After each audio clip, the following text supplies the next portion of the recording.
నమస్తే welcome to V3 news లక్ష్యం సమాజహితం నేను గణేష్ బులెటిన్ ముందుగా హెడ్లైన్స్ చూద్దాం ఘనంగా తెలంగాణ సిద్ధాంతకర్త ఆచార్య జయశంకర్ సర్ జయంతి వేడుకలు పుట్టుక మీది చావు మీది బతుకు బంగారు తెలంగాణది అంటూ కేటీఆర్ ట్వీట్ ఆర్టికల్ 370 రద్దు తర్వాత ఎన్నికలు జరిగితే రాజీవ్ గాంధీ రికార్డును బీజేపీ బద్దలు కొడుతుందని సంచలన వ్యాఖ్యలు చేసిన బీజేపీ మాజీ నేత యశ్వంత్ సిన్హా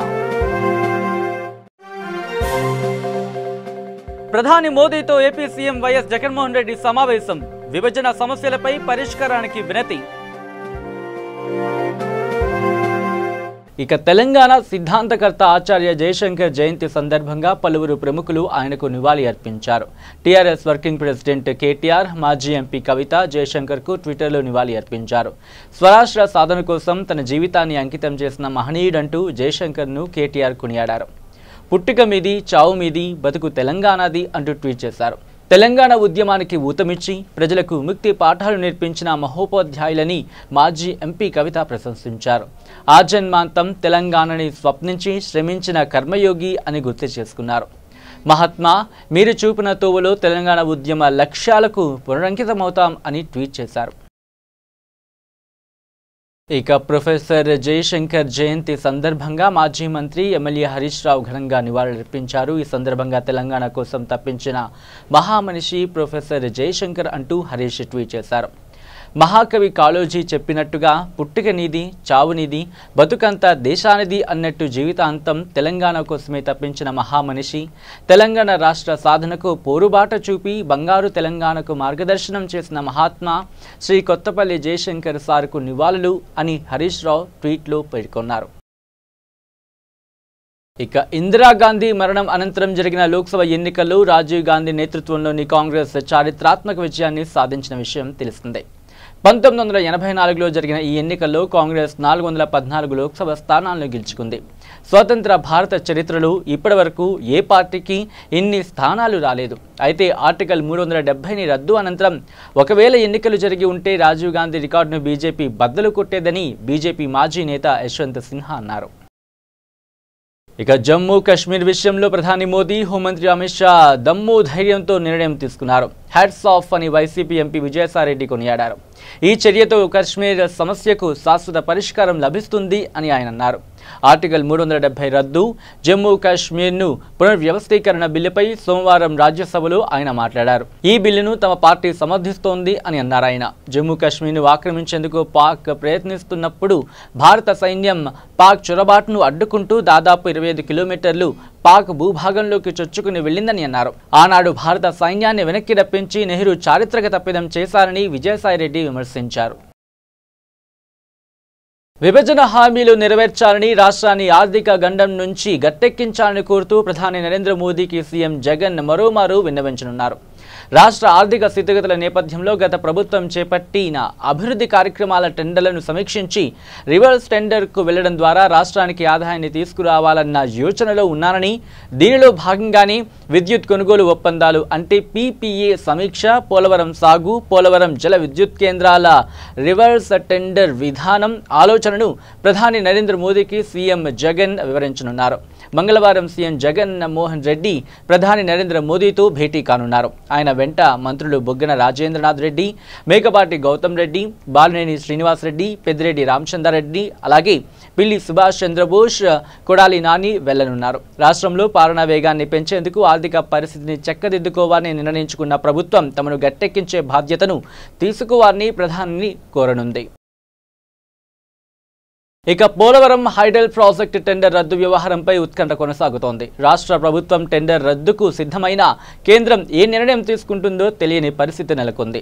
ముందుకు వెళ్లాలన్నా వెనక్కి తగ్గాలన్నా చిక్కి ఉండడంతో ఏం చేయాలో తెలియక ఏపీ ప్రభుత్వం హస్తిన వైపు చూస్తోంది. పోలవరం జల విద్యుత్ కేంద్రం నిర్మాణ టెండర్ వ్యవహారం కేంద్ర ప్రభుత్వ కోర్టులోకి వెళ్లింది. ప్రాజెక్ట్ హెడ్ వర్క్స్ పనులు, జల విద్యుత్ కేంద్రం నిర్మాణ పనులు కలిపి ఒకే టెండర్గా పిలవాలని ఏపీ ప్రభుత్వం తీసుకున్న నిర్ణయాన్ని కేంద్రం పరిశీలిస్తోంది. ఇప్పటివరకు పోలవరం హైడల్ ప్రాజెక్టు రాష్ట్ర ప్రభుత్వం పరిధిలోనే ఉంది. పోలవరం సాగునీటి ప్రాజెక్టు కేంద్రం పరిధిలో ఉంది. నిర్మాణ పనులను రాష్ట్రం పర్యవేక్షిస్తోంది. ఇప్పుడు ఈ రెండు పనులను కలపాలని రాష్ట్ర ప్రభుత్వం నిర్ణయించడంతో దానికి కేంద్రం ఆమోదించవలసి ఉంది. హెడ్ వర్క్స్ పనులకు తిరిగి టెండర్ పిలవాలా వద్దా అన్న దానిపై కేంద్రం వైఖరి ఇంకా తెలియాల్సి ఉంది. ఇక పోలవరం ప్రాజెక్టు కాంట్రాక్ట్ను రద్దు చేస్తూ రాష్ట్ర ప్రభుత్వం తీసుకున్న నిర్ణయంపై ప్రధానమంత్రి కార్యాలయం అంటే పీఎంఓ కేంద్రం ఆరా తీయడం సహజమేనని జల వనరుల శాఖ మంత్రి పి అనిల్ కుమార్ తెలిపారు. కాంట్రాక్టు సంస్థను రద్దు చేయడం వల్ల అంచనా వ్యయం పెరుగుతుందని, నిర్మాణం ఆలస్యం అవుతుందని కేంద్రం భావిస్తోందని అంగీకరించారు. కానీ నవయుగ, బికాం సంస్థలకు ఇచ్చిన అంచనా ధరలను బేస్ అంచనా వ్యయంగా తీసుకుని ఇప్పటిదాకా పూర్తి చేసిన పనులు, ఇంకా పూర్తి చేయాల్సిన పనులు లెక్కిస్తామని అన్నారు. ఇంకా మిగిలి ఉన్న పనులకు గతంలో కాంట్రాక్టు సంస్థలకు అప్పగించిన ధరని ఆధారంగా తీసుకుని రీటెండరింగ్ పిలుస్తామని, ఈ టెండర్లలో పాత కాంట్రాక్టు సంస్థలు పాల్గొనవచ్చని సూచించారు. సోమవారం విజయవాడ ఇరిగేషన్ క్యాంపు కార్యాలయంలో మంత్రి మీడియాతో మాట్లాడారు. నిపుణుల కమిటీ నివేదిక మేరకు సాగునీటి ప్రాజెక్టు కాంట్రాక్టును రద్దు చేస్తూ కాంట్రాక్టర్కు ఇచ్చిన నోటీసు కాపీలను కేంద్ర జల వనరుల శాఖకు అలాగే పోలవరం ప్రాజెక్టు అథారిటీకు పంపించామని తెలిపారు. నిపుణుల కమిటీలో ఒకే ఒక్కరు ముఖ్యమంత్రి జగన్కు దూరపు బంధువు ఉన్నారని, మిగిలిన వారంతా బయటవారే అని తెలిపారు. వచ్చే 2 నెలల్లోపే రివర్స్ టెండరింగ్ పూర్తి చేసి 2021-22 లోపు పోలవరం ప్రాజెక్టు అలాగే 2023-2024 కల్లా జల విద్యుత్ కేంద్రం నిర్మాణం పూర్తి చేస్తామని తెలిపారు మంత్రి. పోలవరం పనులను నాటి సీఎం వైఎస్ఆర్ ప్రారంభించారని, పూర్తి చేసి ముఖ్యమంత్రి వైఎస్ జగన్మోహన్ రెడ్డి ప్రారంభిస్తారని పేర్కొన్నారు. పోలవరం నిర్మాణం కేంద్రమే చేపట్టాలని గతంలో తాము డిమాండ్ చేసిన మాట వాస్తవమేనని మంత్రి అంగీకరించారు. అయితే 2014 నుంచి ఈ ప్రాజెక్టు పనులు రాష్ట్ర ప్రభుత్వ నిర్వహణలో ఉన్నందున దానినే కొనసాగిస్తున్నామని చెప్పారు ఆయన. ఇక పోలవరం ప్రాజెక్టు పనులను నిలిపివేయడం వెనుక ఏదో ఒక కోణం ఉందన్న అనుమానం ఉంది. టీడీపీ హయాంలో అవకతవకలు జరిగి ఉంటే సరిచేసుకోవాలే తప్ప మొత్తానికి ఆపేయడం సరికాదు అని జనసేన అధ్యక్షుడు పవన్ కళ్యాణ్ వ్యాఖ్యానించారు. పశ్చిమ గోదావరి జిల్లా భీమవరంలో సోమవారం మీడియాతో మాట్లాడుతూ ఆయన పోలవరం ప్రాజెక్టుపై రాజకీయాలు చేయడం తగదని సీఎం జగన్కు సూచించారు. వాస్తవంగా నేను 100 రోజుల పాటు ప్రభుత్వ విధానాలపై స్పందించకూడదనుకున్నా, అయితే పరిస్థితులను బట్టి మాట్లాడక తప్పడం లేదు. పోలవరం ప్రాజెక్టును కక్షల వల్ల నిలిపివేస్తే నష్టం వస్తుంది, జాప్యం చేస్తే వ్యయం పెరిగే అవకాశం ఉంది. సీఎం జగన్ ఎడ్డం అంటే తెడ్డం అనేలా ఉండకూడదు అని పవన్ వ్యాఖ్యానించారు. అవినీతి జరిగిందని రాజధాని నిర్మాణం నిలిపేయడంతో 20,000 కార్మికులు ఉపాధి కోల్పోయారని పవన్ ఆవేదన వ్యక్తం చేశారు. ఇక తెలంగాణలో టీఆర్ఎస్ ప్రభుత్వం అక్రమంగా ప్రజల వ్యక్తిగత సమాచారాన్ని సేకరించి రాజకీయ లబ్ధి కోసం వాడుకుంటుందని, ఈ అంశంపై విచారణ చేపట్టాలని కాంగ్రెస్ జాతీయ అధికార ప్రతినిధి దాసోజు శ్రవణ్ కోరారు. ఢిల్లీలోని నార్త్ కార్యాలయంలో సోమవారం కేంద్ర మంత్రి కిషన్ రెడ్డిని కలిసిన ఆయన ఈ విషయంపై వినతిపత్రం సమర్పించారు. అనంతరం విలేకరులతో మాట్లాడుతూ సుప్రీంకోర్టు తీర్పులను సైతం తెలంగాణ ప్రభుత్వం ఉల్లంఘిస్తోందని మండిపడ్డారు. రాజ్యాంగంలోని 21వ అధికరణ డేటా ప్రైవసీ చట్టాలను విస్మరిస్తోందని ఆరోపించారు. రాష్ట్ర ప్రజల సమాచారం మొత్తం తమ దగ్గర ఉందని గత నెల 5వ తేదీన సీఏల ఫోరం నిర్వహించిన సదస్సులు ఐటీ శాఖ ముఖ్య కార్యదర్శి జయశంకర్ వెల్లడించారని గుర్తు చేశారు. ప్రజల సమ్మతి లేకుండా సమాచారం సేకరించడానికి తాము అప్పుడే ఖండించామని, తమ ప్రశ్నలకు రాష్ట్ర ప్రభుత్వం సమాధానం ఇవ్వకపోవడంతో కేంద్రాన్ని ఆశ్రయించామని అన్నారు ఆయన. ఎన్నికల సమయంలో ఈ సమాచారాన్ని వాడుకోవడం ద్వారా లబ్ధి పొందడానికి టీఆర్ఎస్ ప్రయత్నిస్తోందని ధ్వజమెత్తారు. లోక్సభ ఎన్నికలకు ముందు తెలుగుదేశం పార్టీ డేటా చోరీకి పాల్పడిందంటూ తెలంగాణ పోలీసులు కేసు నమోదు చేశారని, ఇప్పుడు తెలంగాణ ప్రభుత్వమే అలాంటి చర్యలకు పాల్పడిందని అన్నారు ఆయన.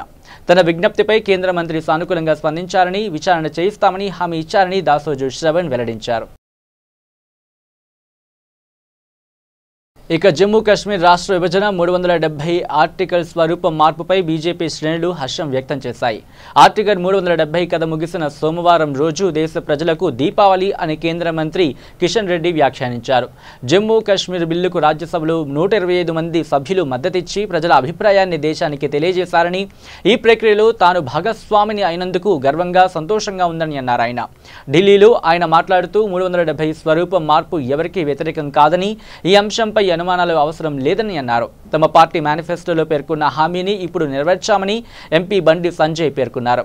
370 అధికరణ మార్పును వ్యతిరేకిస్తున్న పార్టీలు సిగ్గుతో తలవంచుకోవాలి అని అన్నారు ఆయన.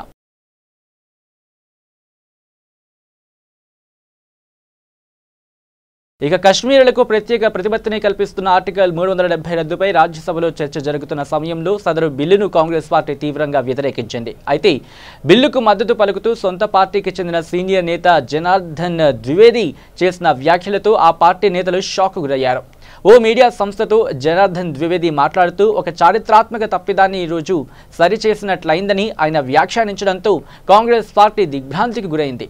తనకు స్ఫూర్తి ప్రదాత అయిన రామ్ మనోహర్ లోహియా తొలి నుంచి ఆర్టికల్ 370ని వ్యతిరేకిస్తూ వచ్చారని, విద్యార్థులుగా ఉన్న తాము ఆయన అభిప్రాయాలపై చర్చించుకునేవారమని ద్వివేది తెలిపారు. ఆర్టికల్ 370ని రద్దు చేయడం యావత్ దేశం సంతృప్తి చెందే విషయమని చెప్పారు ఆయన. స్వాతంత్ర్యం వచ్చిన సమయంలో చేసిన తప్పును ఆలస్యంగానైనా సరిచేశారని కితాబిచ్చారు. కాంగ్రెస్ పార్టీ తరపున తాను ఈ వ్యాఖ్యలు చేయడం లేదని, వ్యక్తిగత అభిప్రాయమని మాత్రమే వెల్లడిస్తున్నానని ఆయన తెలిపారు. ఇక జమ్మూ కాశ్మీర్కు ప్రత్యేక ప్రతిపత్తిని కల్పిస్తున్న ఆర్టికల్ 370ని రద్దు చేయడం, రాష్ట్రాన్ని రెండు ముక్కలు చేయడంపై పాకిస్తాన్ ఆగ్రహం వ్యక్తం చేస్తోంది. కాశ్మీరీ ప్రజల అభిష్టానికి వ్యతిరేకంగా భారత్ వ్యవహరిస్తోందని మండిపడింది. ఈ నేపథ్యంలో ఈరోజు మధ్యాహ్నం 11 గంటలకు పాకిస్తాన్ పార్లమెంటు ఉభయ సభలు అత్యవసరంగా సమావేశం కాబోతున్నాయి. జమ్మూ కాశ్మీర్ నియంత్రణ రేఖ వద్ద నెలకొన్న ఉద్రిక్తతలపై ఈ సమావేశంలో చర్చించనున్నట్టు సమాచారం. మరోవైపు భారత్ నిర్ణయాలపై మలేషియా, టర్కీ దేశాల ప్రధానులతో పాక్ ప్రధాని ఇమ్రాన్ ఖాన్ ఫోన్లో మాట్లాడినట్టు తెలుస్తోంది. భారత్ తీసుకుంటున్న నిర్ణయాలతో ఇరు దేశాల మధ్య సంబంధాలు మరింత క్షీణించే అవకాశం ఉందని ఈ సందర్భంగా వారికి ఇమ్రాన్ తెలిపినట్టు తెలుస్తోంది. ద్వైపాక్షిక చర్చలకు అవకాశం లేకుండా పోయే పరిస్థితి ఉంది అని అన్నారు ఆయన. అయితే కాశ్మీరుల కోసం విలువలతో కూడిన రాజకీయాలను కొనసాగిస్తామని, దౌత్యపరంగా పోరాడుతామని చెప్పారు ఇమ్రాన్ ఖాన్. ఇక ఇండియా ప్రభుత్వ వైఖరి, ఆ దేశ సైనికుల దాష్టికాలతో ఇబ్బందులు పడుతున్న కశ్మీర్ ప్రజలకు తమ దేశం అండగా నిలబడుతుందని పాకిస్తాన్ ప్రధాని ఇమ్రాన్ ఖాన్ వ్యాఖ్యానించారు. ఆర్టికల్ 370 రద్దును ఓ తప్పుడు నిర్ణయంగా ఆయన అభివర్ణించారు. దీంతో కశ్మీర్ సమస్య పరిష్కారం అవుతుందని భావిస్తే అది అత్యాశ అవుతుంది అని అన్నారు ఆయన. కాగా తాజా పరిస్థితులపై చర్చించేందుకు పాకిస్తాన్ పార్లమెంటు నేడు ప్రత్యేకంగా సమావేశం కానుంది. కశ్మీరులకు మద్దతు ఇవ్వాలని ఈ సమావేశంలో ఓ తీర్మానాన్ని ఆమోదించవచ్చని సమాచారం. ఇదిలా ఉండగా వాస్తవాధీన రేఖకు భారత ప్రభుత్వం మరింత మంది సైన్యాన్ని తరలిస్తోంది. ఎల్ఓసి వద్ద సైన్యం సర్వసన్నద్ధంగా ఉందని సైనిక అధికారి ఒకరు తెలిపారు. ఆర్టికల్ 370 రద్దు తర్వాత మరింత అప్రమత్తంగా ఉండాలని కేంద్రం నుంచి సూచనలు అందాయని, అందుకు తగ్గట్టుగానే మరిన్ని బలగాలను తరలించినట్టు వెల్లడించారు. పాకిస్తాన్ ఎటువంటి దుస్సాహసానికి ఒడిగట్టినా గట్టి సమాధానం ఇచ్చేందుకు సైనిక బలగాలు సిద్ధంగా ఉన్నాయని అన్నారు. మరోవైపు జమ్మూ కాశ్మీర్లో హై అలర్ట్ కొనసాగుతోంది. ఏ క్షణమైనా ఉగ్రవాద దాడులు జరగవచ్చని, స్థానికులు కొందరు అల్లర్లకు పాల్పడే అవకాశాలు ఉన్నాయని ఐబీ వర్గాలు హెచ్చరించడంతో రాష్ట్రంలో పహారా కాస్తున్న సైనికులు అప్రమత్తమయ్యారు. శ్రీనగర్, జమ్మూ, పూంచ్, రాజౌరి తదితర ప్రాంతాల్లో కవాతు నిర్వహించారు. ఉమ్మడి రాష్ట్ర వ్యాప్తంగా 144 సెక్షన్, కొన్ని సునిశ్చిత ప్రాంతాల్లో కర్ఫ్యూను అమలు చేస్తున్నారు.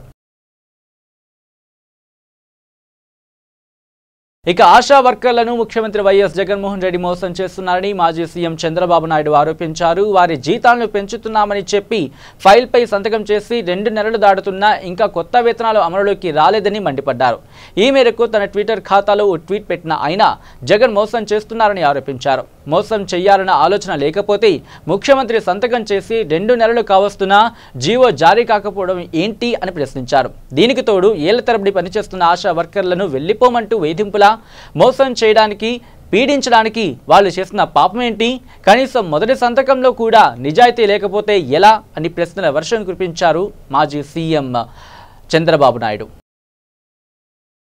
ఇక జమ్మూ కాశ్మీర్ ఇప్పుడు పూర్తి స్థాయిలో ఇండియాలో కలుపుతూ ఆర్టికల్ 370ని రద్దు చేసిన నేపథ్యంలో ఇక తమ తదుపరి లక్ష్యం పాక్ ఆక్రమిత కాశ్మీర్ అని బీజేపీ రాజ్యసభ సభ్యుడు సుబ్రహ్మణ్య స్వామి కీలక వ్యాఖ్యలు చేశారు.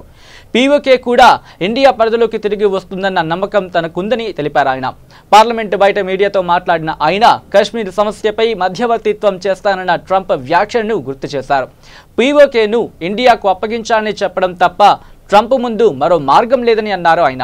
ఆర్టికల్ 370 రద్దు ఓ సాహసోపేతమైన చర్య అని, తాను మోదీ, అమిత్ షాలకు ప్రత్యేకంగా అభినందనలు చెబుతున్నారని తెలిపారు ఆయన. ఇప్పటికే ఆర్టికల్ 370 రద్దు చాలా ఆలస్యమైందని, ప్రభుత్వ నిర్ణయంపై విమర్శలు చేస్తున్న వారికి నాడు కశ్మీరీ పండిట్లను, సిక్కులను తరిమేసిన రోజులు గుర్తుకు రావడం లేదా అని సుబ్రహ్మణ్య స్వామి ప్రశ్నించారు.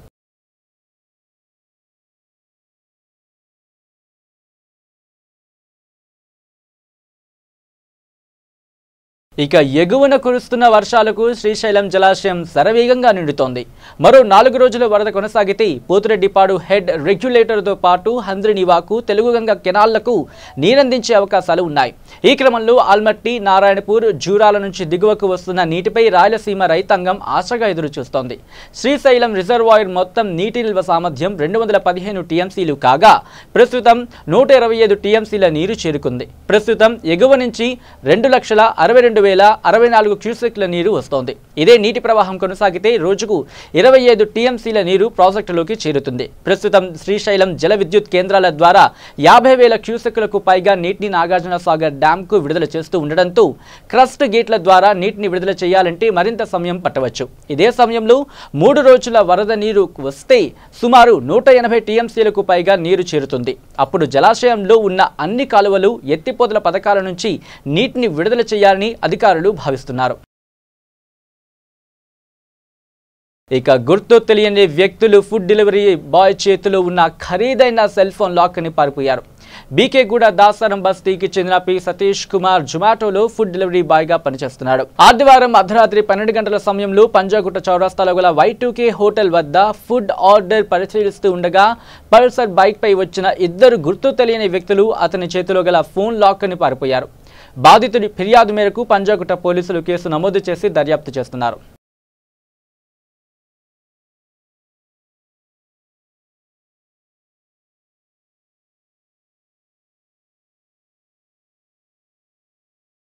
ఇక బులెటిన్ గురించి ముందు హెడ్లైన్స్ మరోసారి చూద్దాం. ఘనంగా తెలంగాణ సిద్ధాంతకర్త ఆచార్య జయశంకర్ సార్ జయంతి వేడుకలు. పుట్టుక మీది, చావు మీది, బతుకు బంగారు తెలంగాణది అంటూ కేటీఆర్ ట్వీట్. ఆర్టికల్ 370 రద్దు తర్వాత ఎన్నికలు జరిగితే రాజీవ్ గాంధీ రికార్డును బీజేపీ బద్దలు కొడుతుందని సంచలన వ్యాఖ్యలు చేసిన బీజేపీ మాజీ నేత యశ్వంత్ సిన్హా. ప్రధాని మోదీతో AP CM YS Jaganmohan Reddy సమావేశం. విభజన సమస్యలపై పరిష్కారానికి వినతి. ఇవి bulletin updates. Keep watching V3 news. లక్ష్యం సమాజహితం.